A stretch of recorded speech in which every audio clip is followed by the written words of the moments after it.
Vous allez, c'est ça. Et pour vous donner une idée, donc vous avez dans Antidote 2 fois plus d'entrées que dans le petit Robert que vous traînez pour votre cours de français. Donc ça veut dire que 2 fois plus, bien, ça, une entrée, c'est plus ou moins un mot selon les sens les différents sens qu'il peut avoir. Ensuite de ça, on va aussi avoir des guides orangés. Les dictionnaires sont associés à la couleur vert. Puis vous avez aussi des guides orangés qui sont plus différentes formes de grammaire. Donc, quand vous arrivez dans les postes de travail, j'ai oublié de vous le dire tout à l'heure, vous avez remarqué, hein, depuis que vous êtes arrivé au cégep au milieu d'août, donc, ils vous le demandent. Quand vous arrivez sur un poste, hein, vous entrez votre numéro de DA, votre code permanent. Là, si vous ne le demandez plus aujourd'hui, peut-être ils vous l'ont déjà demandé. Est-ce que vous voulez installer Antidote sur le poste de travail? C'est important de répondre oui. Puis, ensuite de ça, puis là, il va vous demander pour l'installer où? Rappelez-vous, c'est quoi dans quel programme est-ce qu'on peut? Word. Excel. PowerPoint. Outlook. Et finalement, Explorer. Vous pouvez aussi corriger des pages web. Donc, dans tout ça, Antidote peut être installé. Qu'est-ce qui va arriver? Si vous avez répondu, si mademoiselle C a répondu oui, donc sur cet ordinateur-là, il va toujours être installé sur le poste de travail-là. Si à un moment donné, elle change d'ordinateur, elle s'en va sur l'autre à côté, la première fois qu'elle va l'utiliser, on va lui redemander. Donc, si vous changez d'ordinateur, hein, on a à peu près là, 4 x 30 dans les laboratoires ici, bien, à la limite, si vous faites les 120 ordinateurs, on va vous le demander 120 fois. On l'a aussi au cégep dans tous les centres d'aide, on l'a au CAF. S'il y en a qui vont travailler au Vivoire, à la bibliothèque, peut-être moins pour vous autres, mais centre d'aide, sciences, maths en haut, en langue moderne, etc. Donc, vous avez vraiment la version Antidote HD partout au cégep qui est disponible là, pour vous autres. Si vous répondez non, malheureusement, à votre ordinateur pour installer Antidote, l'ordinateur va fonctionner quand même. Mais le poste, il va retenir que vous avez répondu non, donc vous ne pourrez plus le remettre Antidote après dessus. Si vous avez répondu non le 20 août quand vous êtes arrivé, et là, il va falloir que vous changiez d'ordinateur. Si vous avez répondu non ici, il faut aller sur l'ordinateur voisin. Là, si vous répondez oui, vous allez l'avoir. Si jamais vous courez les ordinateurs dans le coin et vous avez répondu non sur 40 ordinateurs depuis le début de la session et que vous aimeriez pouvoir intégrer Antidote parce que là, vous allez découvrir tout ce qui est possible avec ça, vous pouvez retourner voir les techniciens au Carrefour technopédagogique. Eux autres, c'est possible qu'ils réinitialisent votre compte. Donc, ils vont faire perdre la mémoire, tout ce que vous avez fait sur les ordinateurs, les installations depuis le début de la session. Puis là, vous allez pouvoir, ils vont vous demander si vous voulez mettre Antidote. C'est une chose qui est possible, mais attendez vraiment à la dernière minute. N'oubliez pas que si vous êtes toujours assis à la même place ici le lundi matin, bien, si vous changez de poste, vous allez pouvoir avoir Antidote. Ça va être possible. Pour ouvrir Antidote, vous allez l'avoir en bas à droite de votre ordinateur. Antidote, c'est une fiole, hein, un Erlenmeyer jaune et vert de chimie. À droite, vous l'avez ici. Vous cliquez avec le bouton droit de votre souris. Et là, on a correcteur, dictionnaire, guide en haut. Nous autres, on va choisir les dictionnaires. C'est ce que je vais vous présenter principalement ce matin. On a pour une bonne vingtaine de minutes avant que je vous présente les correcteurs ensuite. Donc, on va. Vous remarquez hein, qu'on a, même si ça a l'air plus ou moins vert, là, sur votre poste, ça va vraiment être vert. Il y a 12 dictionnaires d'Antidote. On en a présenté quelques-uns tantôt. Il y en a 9 autres. On va commencer par taper le mot phare. F-O-R-T. Entrée. Avez-vous remarqué que je n'ai pas eu besoin, la fenêtre de saisie, le mot de votre dictionnaire est en haut à gauche.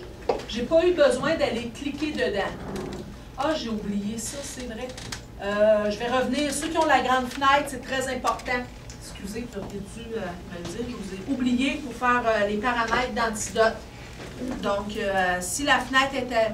On vous a d'abord demandé, quand vous entrez en Antidote, de quelle région de la francophonie vous provenez. Donc, vous marquez, hein, on est au Québec, au Canada.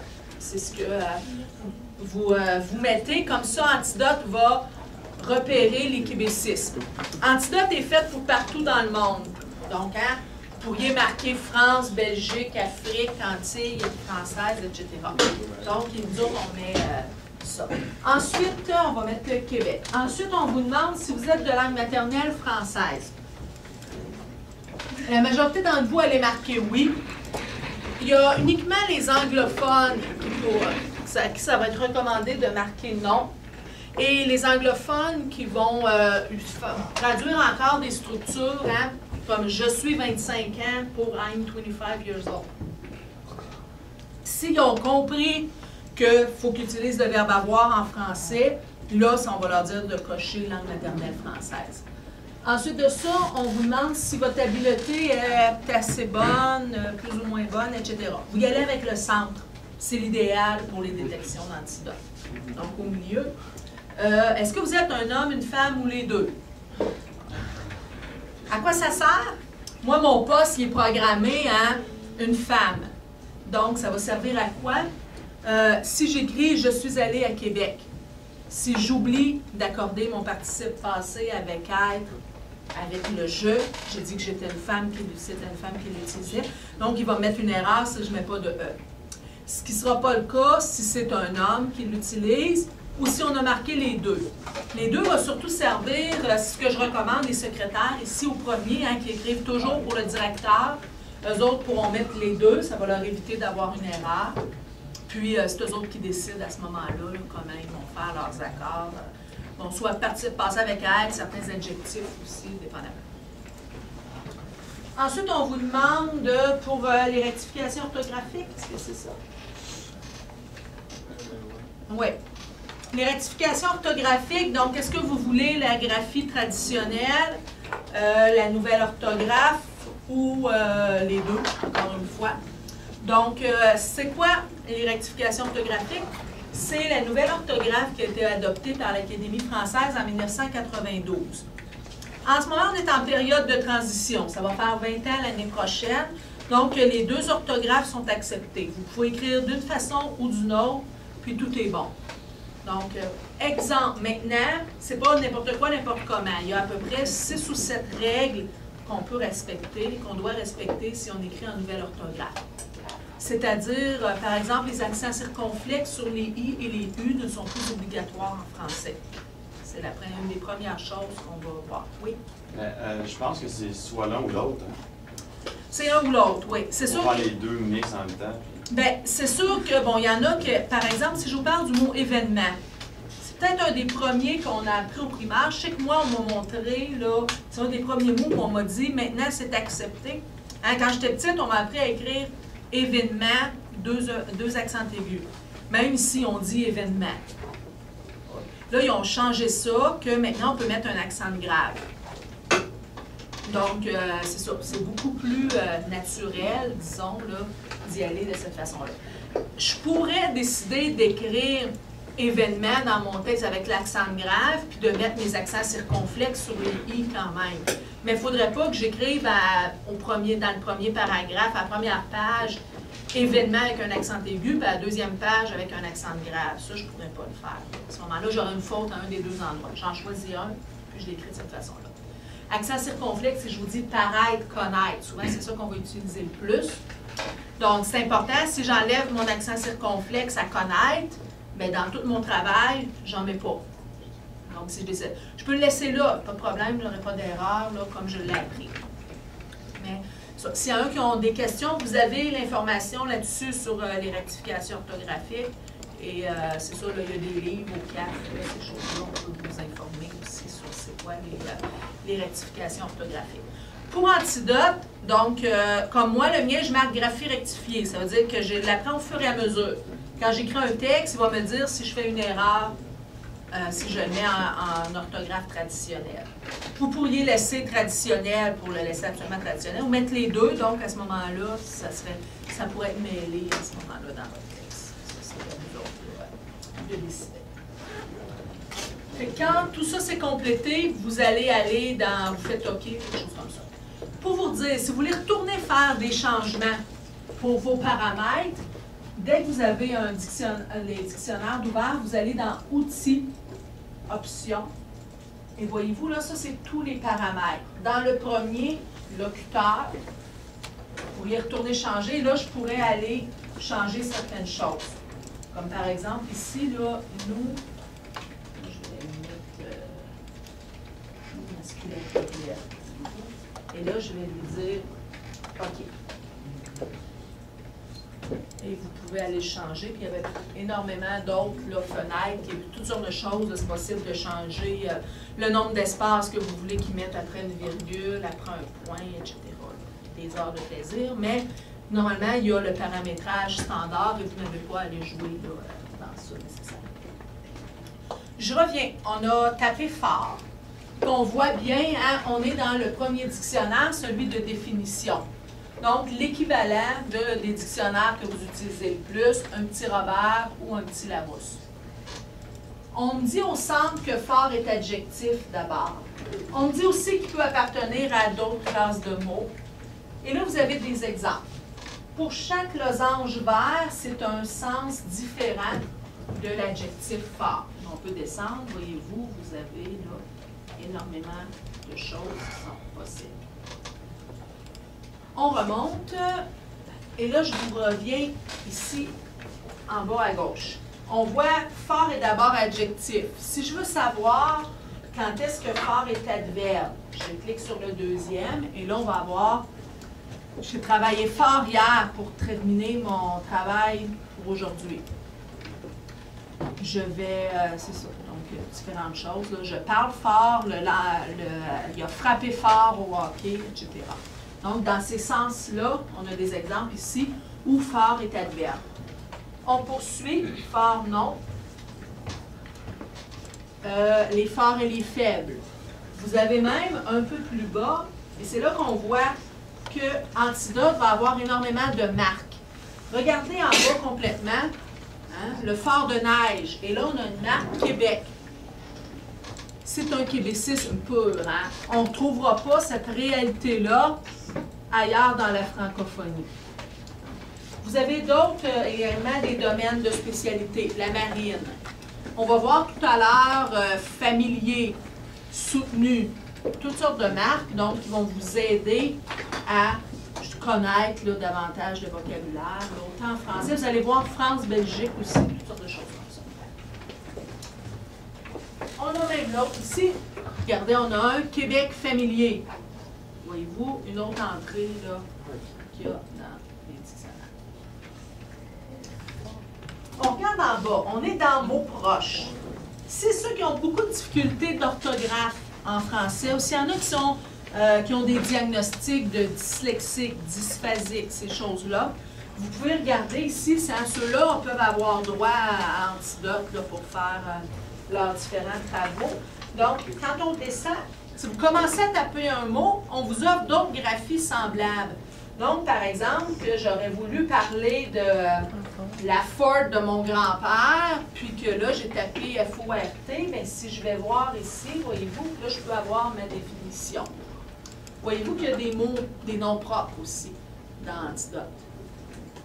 On a là, les noms propres il y en a pas autant que des noms communs, mais il y a un certain nombre de noms propres aussi qui sont disponibles. Fait que vous pouvez aller jouer dans ça quand vous cherchez des mots.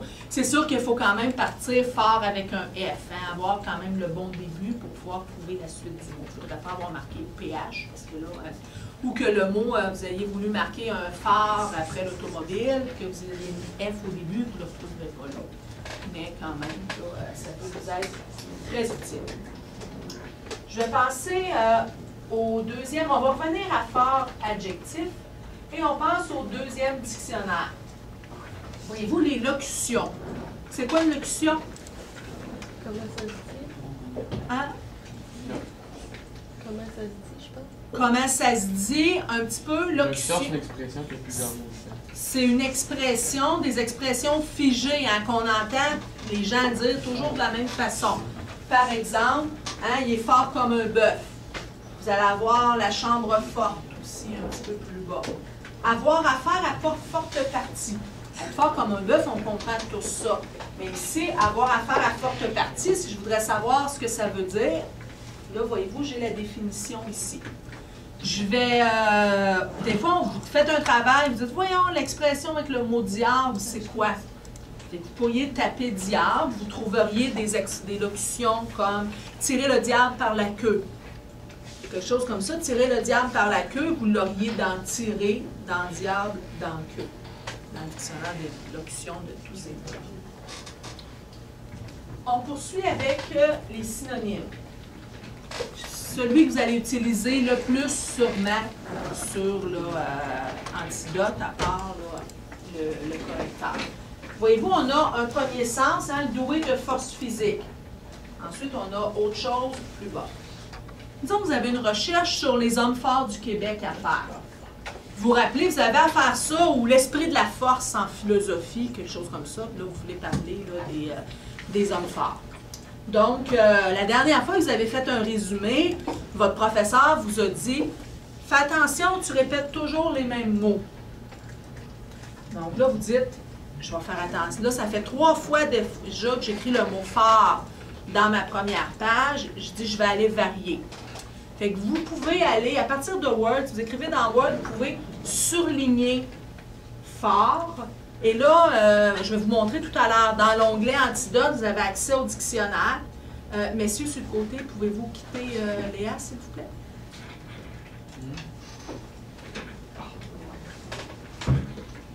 OK. Donc, j'étais rendue donc, vous surlignez fort dans Word.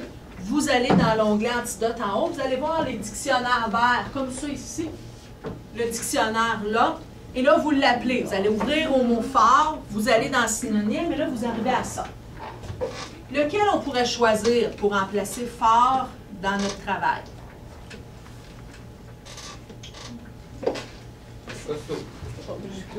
Costaud, musclé, puissant, bâti. Voyez-vous, on a quand même énormément, plusieurs choix. Si je veux savoir la différence, regardez, si je vais sur costaud ici, j'écris costaud, ça change à droite. J'ai immédiatement la définition de costaud. J'y vais avec musclé, voyez-vous, les différences ici apparaissent aussi. Puissant, ça apparaît là. Fait qu'on est en mesure de choisir tout de suite lequel ferait notre affaire. Est-ce qu'il y en a qui seraient tentés par bréviling? Hein, avez-vous envie de jouer un tour à votre prof de philo? Hein? Serait-ce une bonne chose, vous pensez, d'y aller avec bréviling? Il y a la colonne vertébrale courte. Ça pourrait être drôle, hein? Je clique dessus, voyez-vous, ma définition de bréviling a apparu. Hein? Qui a la colonne vertébrale courte, les membres courts, un aspect trapu. Mais ça pourquoi c'est associé à fort, ça? Ben, c'est près, là, mais c'est sûr que c'est quand même, hein, c'est assez éloigné. D'autant plus, est-ce qu'il y en a qui connaissent ce que ça veut dire, bréviling? Vous l'avez lu, mais sinon, hein, puis même les enseignants. Tantôt, je ne vous ai pas présenté, je vais vous le montrer. Il y a un indice de fréquence dans le dictionnaire aussi. La fréquence, ça veut dire comment un mot est extrêmement, là, est connu dans la francophonie. Fort a un indice de fréquence de 67. Les mots comme costaud, musclé, puissant, tout ça, robuste, ça joue dans les 40, les 50. Bréviling, savez-vous c'est combien? 5. Oui, t'es allé voir? Oui. 5. Fait que ça veut dire que même votre prof de philo, là, probablement qu'il ne saura pas ce que ça veut dire. Il va falloir qu'il ouvre son petit Robert, qu'il aille voir la définition pour se rendre compte qu'il y a des chances que vous soyez trompé. Fait que c'est pas nécessairement ce qu'il y a d'idéal de le faire arrêter hein, dans sa lecture, dans la correction de votre résumé ou de votre dissertation quelconque. Fait que, mais on a quand même beaucoup de choix avec tout ce que vous avez nommé tantôt. Là, on pourrait faire quelque chose de bien, varier le vocabulaire pour avoir un texte de niveau collégial, hein, pas rester à un texte de niveau de début secondaire ou primaire. Puis, avec costaud, musclé, puissant, etc., vous pourriez varier votre texte sans que le prof vous dise « tu répètes toujours les mêmes mots ». J'ai fait mon choix. Disons que j'ai choisi « puissant ». Fait que j'étais partie, hein, j'avais surligné mon mot dans Word, j'avais appelé les dictionnaires, je vais voir les synonymes pour décider lequel je prends. Il y a une fenêtre en bas, j'ai choisi « puissant ». Voyez-vous ici? « Puissant » a apparu là, et là c'est marqué « remplacer ». Si je clique sur « remplacer » ici, il va me ramener dans Word et il va avoir changé. Ce sera plus fort qui va être écrit, ça va maintenant être marqué puissant. Puis si c'était des femmes fortes, si vous aviez mis forte TES, il va réécrire puissant avec TES, là, donc puissante. Parce que exactement de la même façon qu'il était dans le texte original. On poursuit le petit frère de synonyme, antonyme. Fait que voyez-vous, il y a 7 sens différents pour les contraires de fort. On va changer de mot. On va y aller avec sortir. Pourquoi on va aller voir un verbe?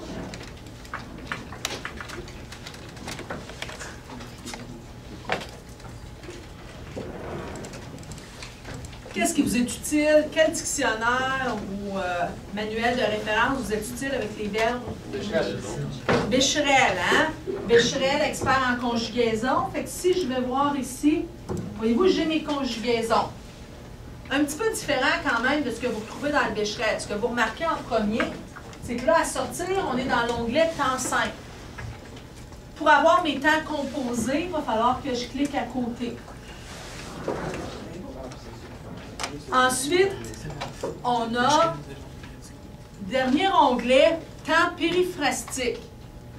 Savez-vous ce que c'est? Avez-vous déjà entendu parler de ça? Non. Vous en utilisez à tous les jours. Je vais sortir à l'évasion vendredi soir. Hein? On dit tous ça. On va même dire ça bien avant de dire je sortirai à l'évasion vendredi soir.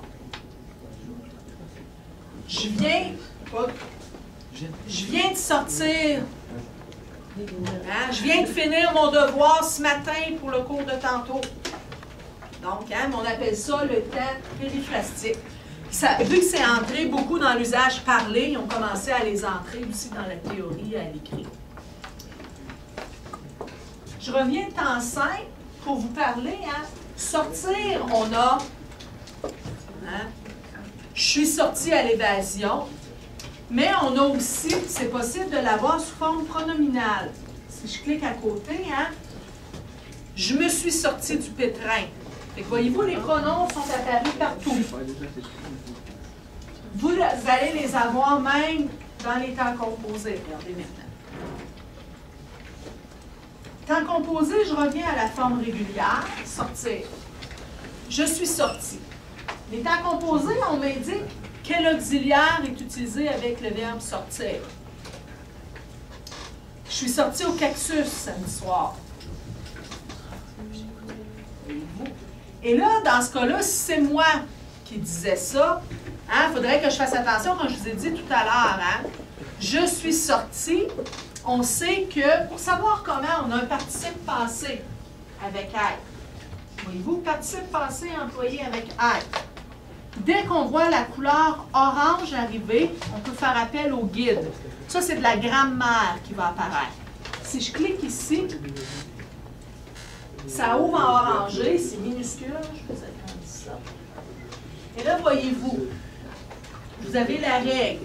Hein, un participe passé avec l'auxiliaire être s'accorde avec le sujet. Et un certain nombre d'exemples. Comme vous auriez si vous ouvriez votre grammaire.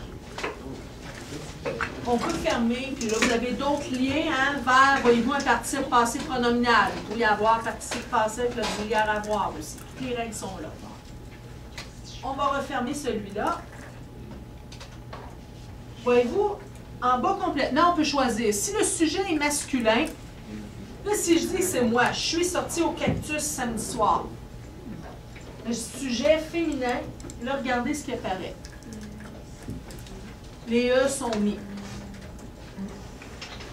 Et les S étaient déjà présents partout pour le pluriel. On me dit auxiliaire être. Est-ce que le verbe sortir, on l'utilise juste avec l'auxiliaire être? Ben, on serait censé. Je suis sortie. Est-ce qu'il y a des cas où on peut dire j'ai sorti? Ben, une chose. J'ai sorti les poubelles. J'ai sorti le chien à 10 h hier soir. Voyez-vous? Il y a une petite erreur. Antidote a parlé juste d'auxiliaire être. Mais il y a des cas, hein, on voit la différence. Hein. On sort quelque chose avec l'auxiliaire avoir. j'ai sorti les poubelles ou je suis sorti avec mon vélo hier après-midi. Il y a les deux.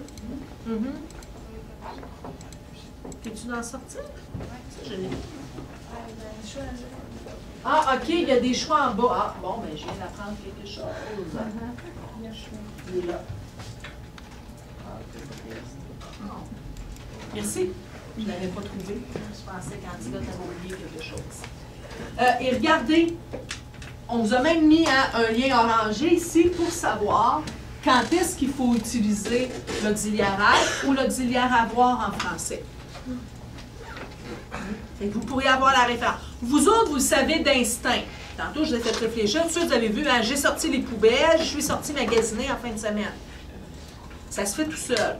Ceux qui sont de langue maternelle anglaise, par exemple, c'est vraiment quelque chose auquel c'est pas la première chose qu'ils vont apprendre quand ils apprennent le français. Et il va vraiment falloir qu'ils y réfléchissent beaucoup.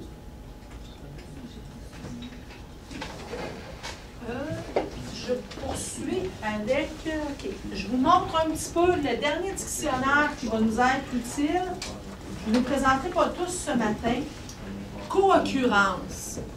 Est-ce qu'il y en a qui savent ce que ça veut dire? Co. Co, c'est avec. Avec. Hein, un copilote en auto. Donc, le co-occurrence, on va avoir les mots qu'on va pouvoir mettre autour du verbe sortir. Il peut y avoir un sujet. Avec les verbes, ce que vous allez beaucoup avoir de la difficulté, et là où Antidote va vous être utile, c'est surtout pour les prépositions. C'est quoi une préposition? À, de, pour, sans, avec, etc. Des fois, après un verbe, on ne le sait pas. Regardez, sortir, ça va quand même bien. Sortir des urnes, le bébé sort du ventre de sa mère, etc. Là, on vous le dit. Mais regardez, ici en bas, sortir par tous les pores de sa peau.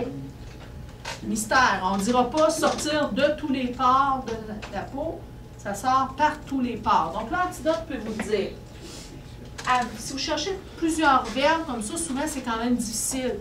Moi, je fais référence régulièrement à ma collègue Audrey au CAF aussi. Il faut regarder dans les dictionnaires, des fois, pour savoir c'est quoi la préposition. Fait que quand vous cherchez dans les co-occurrences, vous êtes en mesure de trouver ça. Je vais revenir à la définition pour vous montrer la colonne de droite. Je ne l'avais pas montré tout à l'heure avec phare. Donc, flexion, voir la conjugaison. Je vais revenir à phare tout à l'heure. F-O-R-T. Est-ce que j'ai toujours mon fort adjectif? Voyez-vous? Flexion. On me dit que fort l'adjectif, hein, il peut se mettre au masculin, au féminin, au singulier, au pluriel. Ça peut vous paraître évident. Peut-être que vous avez appris ça à peu près en deuxième, troisième année. On vous a dit on met un S au pluriel, on met un E au féminin. Si vous avez porc-épic à écrire à un moment donné, vous allez peut-être trouver ça utile qu'Antidote vous dise comment il se met au pluriel. Il va vous le dire de la même façon. On a l'étymologie. Savez-vous c'est quoi l'étymologie? L'origine des mots. Donc, fort vient du latin, comme la majorité des mots, comme presque la moitié des mots français. C'est une information supplémentaire. On disait fortis en latin. Vers le 10e siècle, c'est devenu fort, et là, il a évolué jusqu'à aujourd'hui. Et l'indice de fréquence, c'est là que vous l'avez, ce dont je vous ai parlé tout à l'heure. Est-ce qu'il y a des questions sur les dictionnaires? Il y en a une douzaine. Les autres, c'est davantage pour vous amuser, ou vous allez trouver certaines autres informations, mais c'est les principaux là, que je vous ai présentés ce matin. On va faire appel au guide orangé maintenant. Les guides orangés, là,